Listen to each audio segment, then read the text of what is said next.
Okay, here we are, a little further down the Appalachian Trail, and one of the first things to note is that many archaeologists in finding sites have used pathways as guides to discovery.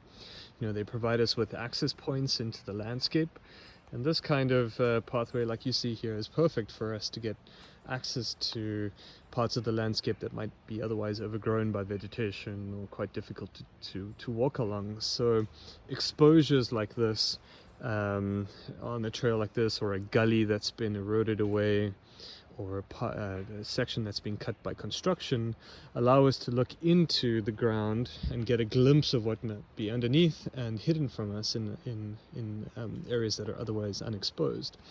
And when we do, you can actually see along this pathway here, we've got a bit of erosion going on, and the pathway coming along here that I was walking.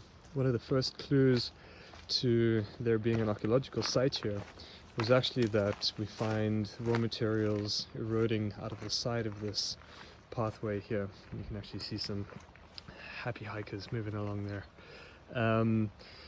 One of the key clues to this possibly being an area where there might be archaeological materials is all of this rock that's slowly seeping out of the ground here. Now you can see if we just move onto the pathway, it's completely hidden by soil, but just a little bit off to the side it's starting to fall out of the ground. And this rock is actually quite special. It's a favored tool-making material for ancient humans. It's called quartzite. Quartzite is essentially metamorphic rock.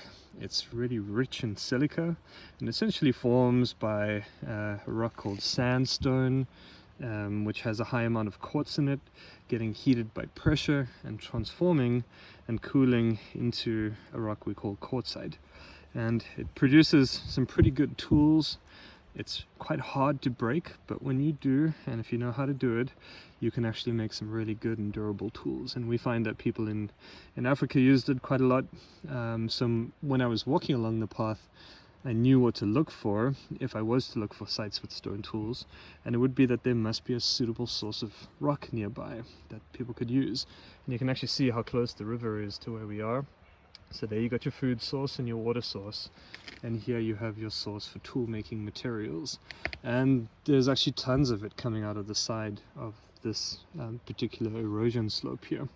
Big chunks. You can see some of them as big as my hand, and even bigger if I just sort of move further down here.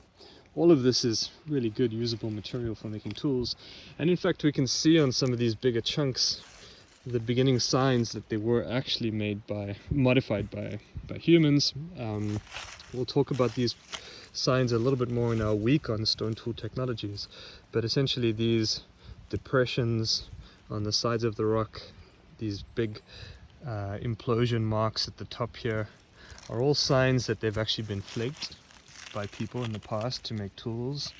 Along the edge here we can kind of see some of the scars running down this surface here that show humans trying to essentially take off sharp slivers from these big chunks of quartzite.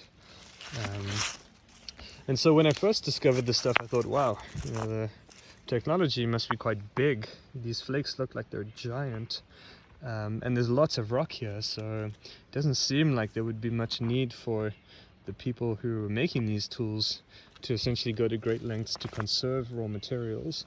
But that's actually quite the opposite to what I ended up finding at the proper site, which I'm going to walk to now and show you in just a little bit. So this is some of the first clues that told me that there was likely to be an archaeological site here, and now we'll move to actually what the site looks like itself.